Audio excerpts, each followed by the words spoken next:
Assalamualaikum warahmatullahi wabarakatuh. Selamat siang semuanya. Salam sejahtera untuk kita semua. Nama saya Muhammad Afazebi dari kelas IPS 1.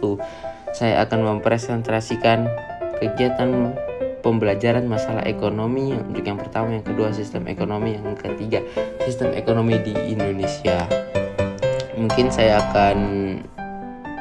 pertama-tama saya akan menceritakan tentang mempresentasikan tentang masalah ekonomi. Yang pertama yaitu masalah ekonomi.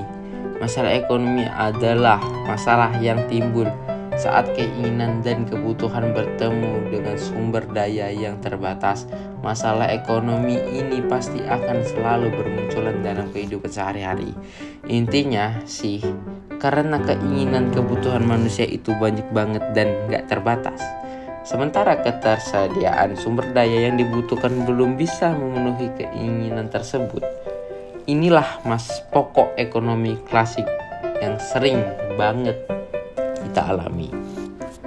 Contoh masalah ekonomi seperti yang dijelaskan di awal, uang jajan bulanan selalu kurang juga termasuk contoh masalah ekonomi dalam kehidupan sehari-hari. Contoh lainnya adalah terbatasnya sumber daya alam untuk memenuhi kebutuhan masyarakat.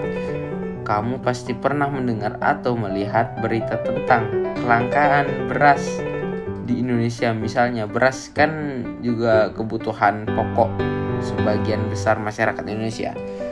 Jika kebutuhan pokok langka, kira-kira apa yang terjadi? Fahami. Nah, kebutuhan masyarakat akan beras yang gak seimbang dengan sumber daya yang dimiliki ini tentu menimbulkan masalah ekonomi kan? Teori ekonomi. Sampai di sini sudah paham kan apa itu masalah ekonomi ini? Biar makin paham, selanjutnya MIPI Anda akan mengajak kamu mengenal klasifikasi masalah ekonomi beserta teorinya sebagai berikut. Teori ekonomi klasik. Teori ekonomi ini, masalah pokok ekonomi klasik dibedakan menjadi 3, yaitu produksi, distribusi, dan konsumen. Berikut penjelasannya. Produksi adalah proses pengubahan bahan baku menjadi barang atau penambahan nilai suatu produk berupa barang maupun jasa agar dapat memenuhi kebutuhan manusia. Barang dan jasa ini harus selalu tersediakan. Distribusi adalah kegiatan menyalurkan produk, barang atau jasa dari produsen dan ke konsumen agar produk tersebut tersebar luas. Intinya, distribusi dilakukan agar produk dari produsen bisa tersebar lebih luas sampai ke tangan konsumen. Setelah produk tersedia, produk tersebut bisa dikonsumsi. Sementara konsumsi adalah kegiatan menggunakan barang atau jasa untuk memenuhi kebutuhan. Tapi ada masalah yang terkadang timbul saat proses konsumsi ini. Barang yang diterima konsumen bisa langsung dikonsumsi, habis, tidak terpakai, atau justru terbuang sia-sia. Alasannya karena harga produk nggak terjangkau konsumen dan kualitas produk yang nggak bagus. 2 contoh masalah ekonomi tersebut. Jika permasalahan ini harus dipertimbangkan oleh produsen ketika membuat produk, dan sisi lain konsumen juga diminta untuk meningkatkan daya belinya agar bisa menyerap setiap produk yang dihasilkan produsen. Teori ekonomi modern. Teori ini menyebutkan masalah ekonomi produsen sebagai masalah ekonomi mikro. Dalam ekonomi mikro terdapat teori yang mempelajari perilaku konsumen secara lebih detail hingga faktor pendorong penentuan harga pasar. Teori ekonomi modern jauh lebih kompleks dari teori klasik. Maka dari itu, teori ini membahas 3 masalah pokok ekonomi yang dibagi berdasarkan unsurnya, antara lain unsur watt berkaitan dengan produk apa yang akan diproduksi.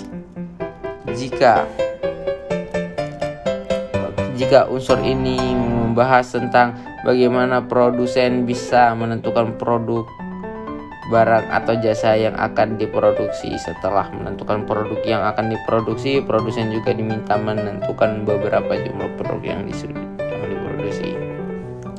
Oke, mungkin kita mulai dengan masalah ekonomi modern. Masalah ekonomi modern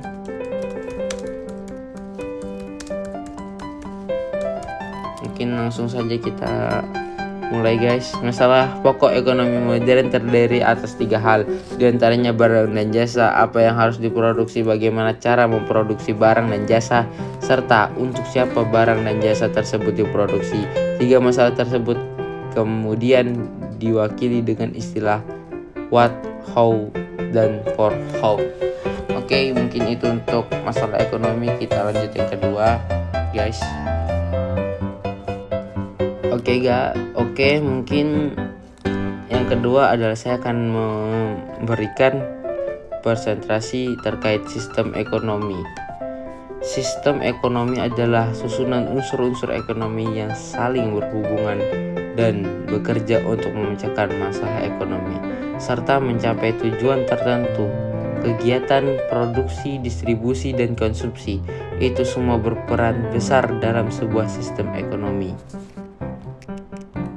Ya, mungkin kita lanjut lagi. Yang ketiga adalah sistem ekonomi di Indonesia. Sistem ekonomi apa yang dipakai di Indonesia? Indonesia menggunakan sistem ekonomi campuran, disebut juga sistem ekonomi Pancasila. Kegiatan ekonomi yang dilakukan juga harus memiliki prinsip berkelanjutan dan berwawasan lingkungan.